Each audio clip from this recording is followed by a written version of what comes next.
যুক্তরাজ্য সফরে রয়েছেন প্রধান উপদেষ্টা ডক্টর মোহাম্মদ ইউনূস।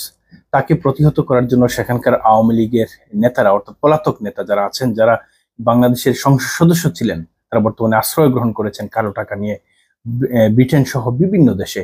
যারা ব্রিটেনে অবস্থান করছেন তারা একট্টা হয়েছেন, পাশাপাশি তাদের বাংলাদেশের আরো কয়েকজন নেতা যারা এমপি ছাড়াও বিভিন্ন অঞ্চলের বিভিন্ন জায়গার, বিশেষ করে সিলেটের, তারাও সেখানে একত্রিত হয়ে ডক্টর মোহাম্মদ ইউনূসকে প্রতিহত করার ঘোষণা দিয়েছেন। শুধু তাই নয়, তারা বলেছেন যেখানে যাবে তাকে প্রতিহত করবে, তাকে অপমান করার চেষ্টা করবে, তাকে আঘাত করার চেষ্টা করবে, এবং কি মারধরেরও হুমকি দিচ্ছেন তারা।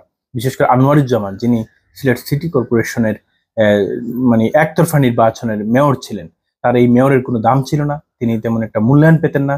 কেবলমাত্র আওয়ামী লীগের হওয়ায় জোর জবরদস্তি করে নির্বাচন বিমুখ করে মানুষকে নিজে নির্বাচন করে নির্বাচিত হয়েছিলেন। এই আনোয়ারুজ্জামান সহ সিলেটের কয়েকজন পলাতক এমপি সহ বিভিন্ন জায়গার এমপিরা মিলে ডক্টর মোহাম্মদ ইউনূসকে প্রতিহতের ঘোষণা দিলেন। তারা একটি প্রতিবাদ সমাবেশও করলেন, চেষ্টা করেছেন হয়তো আঘাত করার কিংবা মারধরের, কিন্তু সেটা করতে পারেননি, কারণ ইংল্যান্ডের আইন কানুন কিংবা তাদের প্রশাসন খুবই শক্ত।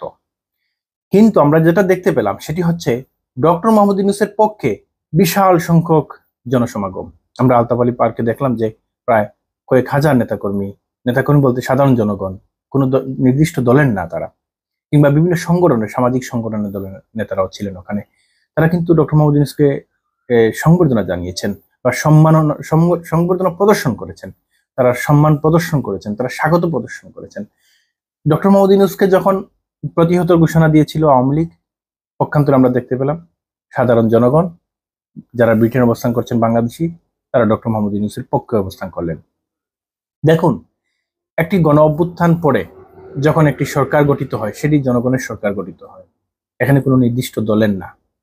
আর আওয়ামী লীগ কি অপকর্ম করে দেশ থেকে বিতাড়িত হতে বাধ্য হয়েছে সেটি সবাই জানে। যারা বাংলাদেশে অবস্থান করছেন আওয়ামী লীগের নেতাকর্মী, তারা কিছুটা হলেও আঁচ করতে পারেন, এবং কি কিছুটা হলেও নিজে নিজে মনের ভেতর অনুতপ্ত, কিন্তু তারা প্রকাশ সেটা করে না, তারা বরঞ্চ আরো বড় গলা দেখায়। আর যারা প্রবাসে অবস্থান করছেন আওয়ামী লীগের, তারা তো আরো বেশি করতেছে, অতিরিক্ত। তারা মনে হয় জানি বাংলাদেশে কিছুই ঘটেনি, তারা কাউকে হত্যা করেনি, বাংলাদেশে কোনো গণ অভ্যুত্থান হয়নি, মনে হয় জানি শেখ হাসিনা কেউ কেউ জোর জবরদস্তি করে পালিয়ে বিদেশে পাচার করে দিয়েছে, কিংবা তাকে বলেছে যে আপনি চলে যান, এরকম অবস্থা মনে হচ্ছে। কিন্তু দেশের মানুষ যে গণ অভ্যুত্থান তৈরি করে, গণ অভ্যুত্থান সৃষ্টি করে, একটা খুনি হাসিনাকে পালিয়ে যেতে বাধ্য করলো, ফ্যাসিস্ট হাসিনাকে পদত্যাগ করতে বাধ্য করলো, সেটি যেন তারা আমলেই নিচ্ছে না। এই যে তাদের নির্লজ্জতা কিংবা তাদের যে আত্মসমর্পণ না করা, সেটি জাতিকে খুব অবাক করেছে। বিশেষ করে লন্ডনে যারা এই উগ্রবাদী মনোভাব দেখাচ্ছেন, তাদের চিন্তা করা উচিত, দেশের মানুষকে যে হত্যা করলো তার পক্ষ নেওয়া আসলে ঠিক হচ্ছে না। এমনকি যে সকল এমপিরা দেশের মানুষকে বিপদে ফেলে চলে গেল দেশ ছেড়ে, তাদের পক্ষে নেওয়াও উচিত না কাউকে। আশা করি সেটি বুঝতে পারবে।